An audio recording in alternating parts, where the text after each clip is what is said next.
Hey guys, Jacob here, and today I wanted to do a video about James 1. It was on my Bible app, recommended as the verse of the day was James 1:5, I think it was. But what I like to do is I like to read the whole chapter, and then I usually jot down or I brainstorm my thoughts of what the chapter means to me. So I wanted to share that with you guys today, and I wanted to communicate the thoughts that I had while reading the chapter and kind of convey it to you guys as I feel like recently now every time I read the Bible, I am spoken to through the words in there instead of reading them as a story of someone else. I think a lot of times a lot of people read the Bible and look at it like it's something that happened a long time ago versus something that is happening with them right now, and that they're not distant from. Yeah, I always thought about it was a lot of people when they are talking about something or like religion or just doing something, they always do it like it's distant from them instead of like it's right now. Because you kind of have to accept it right now in order for it to be in the future, if there is it in the future, right? So, like your thoughts and feelings, if you have them now, I feel like you are already there and it just comes faster. So, a lot of people call that manifesting. I don't think it's called manifesting, but you can call it that. You can call it what you want, but I think it's just lining yourself up with what it is, your thoughts and your feelings and your goals and whatever it is that you want to do. But one thing is, my rule, it's not real unless you write it down. If you don't write it down and you don't make it real, then it's not going to happen. Like we can have thoughts all day long, but just write it down. It only takes a second to do. If you have it and you can show someone it, then it's real. If you died on the street tomorrow and they picked up your body and then they saw it in your pocket, they would know exactly what you were doing at that time or working towards. So it just makes it real. Like that's the way I see it. So with that, I'm going to go into what the Bible chapter James 1 meant to me.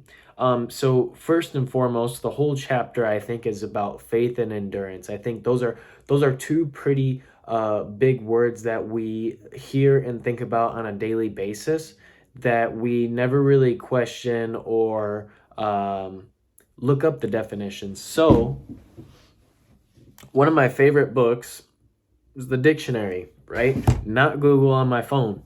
I do trust that Google has the firm answers, but it makes it a little more real when you have to take the time to look it up in the dictionary and see what's next to it, see the different ways that it's used and everything like that. So it only takes a little bit and it just makes it real. And imagine if you were able to say, hey, I read the dictionary. Yeah, it's pretty cool. But besides that, faith and endurance. So I did look up the definitions of both of those words for you guys. Faith is the complete trust and confidence in something. So trust and confidence, I feel like are also two really big words. You could dive deeper into those.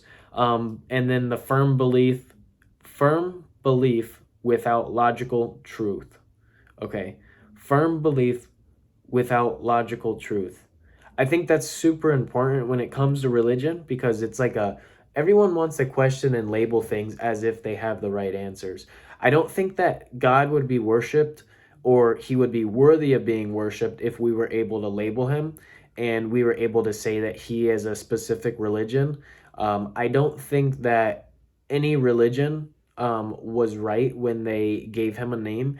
I don't think that that's accurate at all. I think about it as a man or a woman like on this planet being only here for a couple thousand years and then being able to put a label on God. It's like why would you even want to do that? Like or like same thing with flowers. I forgot who it was. I'll probably come back to the name in a little bit, but flowers that we see every day, right? We'll see the flower and we'll be like, "Oh my gosh, that's a beautiful flower." Like, I don't know, it just smells good and it looks pretty and it's just like you're obsessed with the way that it makes you feel and the importance of it. And you don't have to know what the name of the flower is, but you recognize it and you understand what it is and it's real, right?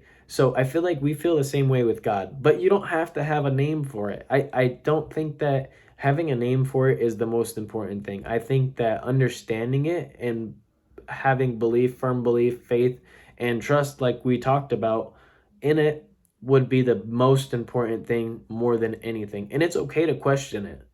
It's okay to question it. I used to go to church. I don't claim to be a Christian, but I do read the Bible. So I think the Bible is just like a translation of it all for me, and I do enjoy reading that translation of it because it makes sense to me. But I do think that other parts of the world, people read different translations in different books, that maybe it translates better for them, right?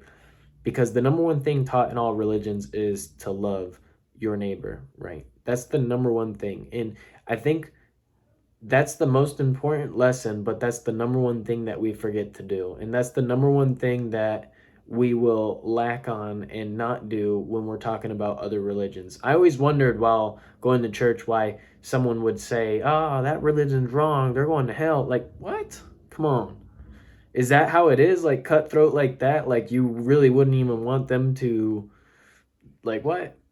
Okay, so I just didn't think that God would be that cutthroat. I think that it would be a little different, but I think that the labeling part is wrong as us men and women. Like we do that, and it just kind of it's like like a kindergarten class, like show and tell. Like it's like a prize, like, oh yeah, mine is better than yours because it's, got this much. Like, no, that's not how God works. You have to experience him and be with him in order for you to know him. It's not just a yes or no answer. And it's something that I came across a lot while going to church is a clock in, clock out. But then still, it's still talked about, but then it's still a thing that's like you can see the differences. My goal and my purpose is to put people on their purpose so that they know. But I want to put people on with God. Like I want like anything that I teach, I want people to understand, wow, that was good information that I learned from you. But it's like a no, man, that knowledge was passed down through like generations, I'm sure of it. Like thousands of years of information that was processed through me, filtered, and um, I just passed it forward. Like imagine if that's like the number one thing that we can value is knowledge. That's it. Because if we don't learn, then we're not advancing and we're not bettering ourselves either. So back to the verse though. Sorry I go on a tangent. Faith, complete trust and confidence. Firm belief without logical truth. Okay. Endurance. You probably hear the word endurance when you're in gym or running. One of the words that was related to it was stamina. A couple other words was brave, and tolerate. So those are pretty big things. Like you think about tolerate, you could tolerate like someone like being annoying. You could tolerate like something for so long. Like you can only tolerate it for so long, type of thing.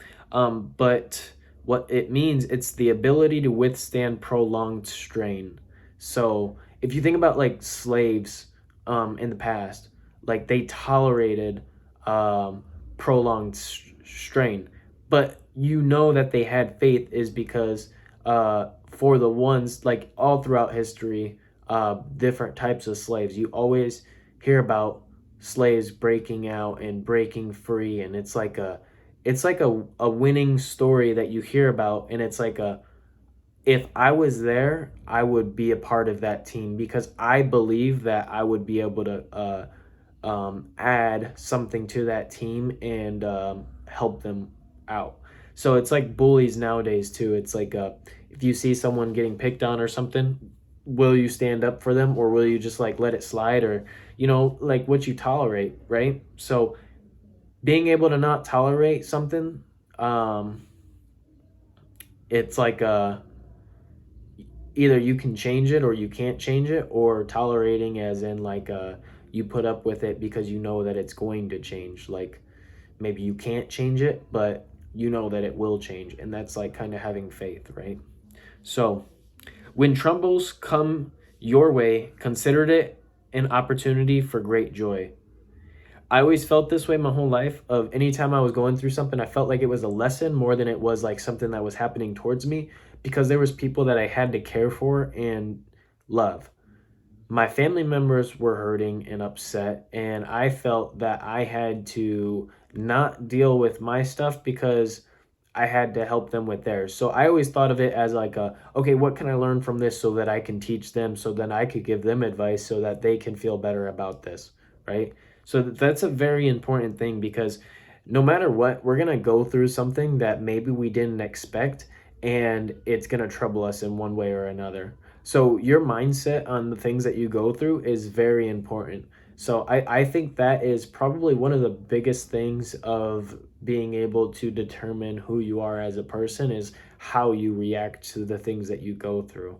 So another thing it says is, if you need help, ask God. Ask God. So whether you make a promise to yourself, promise to God, Allah, Buddha, your conscious, whatever you want to call it, you make a promise and you stick to it, right? So behind me right here on my board, I have a breakdown of what it I like to do shortcuts. I was just telling someone about this like that last night. I like to do shortcuts, and I always want the easiest way to get to something, right? So let's see. Everything's gonna be backwards. So um first thing that you need is discipline. Discipline, discipline, discipline, okay? If you need help, ask God. Discipline is your action. What are you going to do in order for you to get the thing that you're asking for?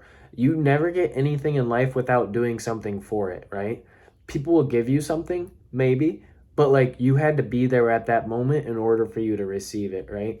So you have to do something in order for something in your life to change. So, say the biggest one that I always like to go back to is the gym. I really do enjoy going to the gym, but I always tell people that is the easiest way. We as humans, we like physical ways of being able to see differences, because we don't really like to think about like our brains and everything like that. It's harder to see a difference with that than it is to see like, oh, I've been working out on my legs and my legs look bigger, right? We're still got an animal part of our brain that tells us these things, that makes it so it's simple, right? That is the number one thing. You have to make sure that you are healthy in order for anything else to work out, first of all, because you need to be healthy. You need to be healthy to live, because you need that. But you have to want something better for yourself, is really what it comes down to. You don't have to be obsessed with going to the gym, but just making sure that, hey, I'm eating better, I'm conscious of working out, I'm walking more, I'm not drinking pop. And it's just like the stuff that we inject our bodies with kind of determine on how our body reacts. I ate McDonald's for the first time in like, I don't even know how long, yesterday. And I used to be able to eat McDonald's like every day. And like no problem. No problem at all. Like I just whatever. Yeah, I liked it. I really did like it. And I ate it yesterday, and I was like, man, my stomach's upset. I don't know why. And I'm like, well, think about it. What'd you eat? Well, I ate McDonald's. Okay, is that why your stomach's upset? I'm gonna guess it is, because normally when I eat something at this time, it isn't upset, right? So maybe that's the culprit. You know what I mean? So it all matters. Take care of yourself. Care for yourself. And if you don't know how, the information that we have on the internet is so free and complex, and it's just everywhere, that you can learn how to do anything. When I first started going to the gym, because mind you, I went to the gym, I was underweight and unhealthy, and I was like not eating, I was like anorexic and everything like that. So I wanted to make myself better for the wrong reasons, but it ended up being for the right reasons. The wrong reason, I was one, to impress females, and then have something over other guys, but then also was because I was bored and I didn't have anything to do. And I was very sad and I didn't have anyone to talk to. So I thought, hey, what's the better way, as this will solve all of my problems. It didn't solve all of my problems. It actually probably created more problems. Who knows? But the biggest part about it is I took away from it, because that's what we're doing here, is we're taking away from everything we go through as a lesson. What we can take away from it is what's important. So I took away from it was, it is very important to be healthy. It is very important to have fun as well. And it's very important to not have expectations and also not overly kill yourself, because that's not healthy either. So having a good balance of everything, you kind of need to do one to do the other, and teeter tot back and forth is always good. I think so. Okay. Our conscious is in this. This isn't in the verse or the chapter, but this is what my thoughts were, right? Off of reading this. Our conscious is in control of our thoughts, and our subconscious is in control of our feelings. Okay? Our conscious is in control of our thoughts. That is what we think about 24/7. Our subconscious is in control of our feelings. There's a separation between the two of them. Our subconscious only accepts what's given to it, and our conscious, we have to input. So just like a computer, you have to input memory or SD card or something in order to download something, and the computer accepts it. Once you press accept and download, it accepts it, right? It doesn't have a choice after you press that, but you have to determine what it is that it's going to accept. So whatever it is that you want in your life, or whatever it is that you want to go after, you have to make sure that you are being disciplined and that you trust yourself in a way that you know that it's going to happen. Okay? And once you trust yourself enough and you tell yourself, maybe you do mess up, because I mess up. I'm okay with messing up sometimes, because I know that it's in the process of being able to do it the right way without having to think about it. Okay? So I run into the same problems a ton of times, but I'm okay, because I'm like, the more I run into this problem, the more I'm conscious about it being a problem, and the more I'm like, okay, I'm gonna take care of this. I'm gonna get it done. I'm gonna do it. I'm gonna do it. I'm gonna do it. And every time it gets a little easier to overcome. So that's what I say addiction is. A lot of people will gas me about having to say, like, maybe like pornography or sex is an addiction because it's not a drug. You could be addicted to anything as long as it is controlling your mind and you're not able to say no to it. Just so you know, it could be anything. It could be TikTok. It could be the gym, right? It could be food. It could be women. It could be porn. It could be money. It could be all of this stuff. But understanding that none of that really matters. But one thing that you should be addicted to is probably learning, because there's never there's never enough you can learn.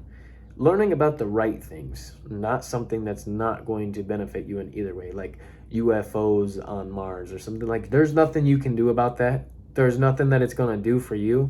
So why over teach yourself about something that you really don't have anything to do with? But like teaching yourself of how to do this workout, or how to meal prep, or how to work better at your workplace, or how to talk to people, or how to love someone, or like just like stuff that like that you're going to use no matter what, that's positive.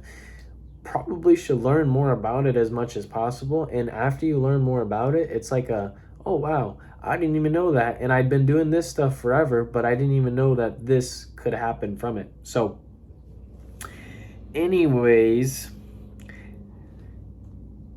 if we do not dictate our lives, then the world influences us no matter what. That is very important, because I think that our subconscious accepts anything. And if we're not thinking logically and we're not having our conscious dictate what it is that our subconscious accepts, then we're going to let the world influence and dictate what it is that we accept and reject. And if we let that happen, which it does happen because of the influences and how complex and how our phones play such a big influence in our lives and in the things that we see and think about 24/7. We don't think about it as much. But like it's definitely something that's in our brain. So we have to dictate our lives so that the world doesn't influence us. And that's what Jesus talks about in the Bible. He talks about don't be of this world, don't accept the temptations of this world. You're above this world. I know and I believe for myself that we're spiritual beings living in physical bodies, and that the things of this earth in this world are not things of you should concern yourself with as much as knowing that like feelings, knowledge, thought, that stuff, it comes to you and you're able to give it to other people. Like if you're in a good mood, you ever been in a good mood and you're able to like talk to someone and then like make them in a good mood because you're such in a good mood, you're able to pass your thoughts. You ever been in a bad mood and you pissed someone off because you're in a bad mood, or someone pissed you off because they were in a bad mood, like they ruined your mood because of how they are? It's like that stuff is real. It passes, like it's real, like it you can pass it off to someone else. So that stuff is relationships, knowledge, all of that stuff. It's something that is definitely super important to us. And no matter what we do, whatever it is, too, because we have a relationship with our phone, we have a relationship with money, we have a relationship with knowledge, we have a relationship with food, with the gym, all of this stuff. We have to make sure that these relationships are in check and that we're always making sure that these relationships are doing us good and that we don't over allow them to hurt us, because a lot of times they do. So that's the first thing I started learning about was relationships, because I did not want to get hurt, right? As a kid, I saw relationships that were not the best, and I was like, I should probably learn about those so that I don't have to be in a bad relationship, right? So be cautious and be careful, because learning about that stuff, very important, but most people don't. They only go through it and never really learn too much about it. But always, always, always progress, progress, progress. Okay? Once we were in charge of our minds again, because we did all of that stuff, we were disciplined, we had trust in ourselves, and then we had faith.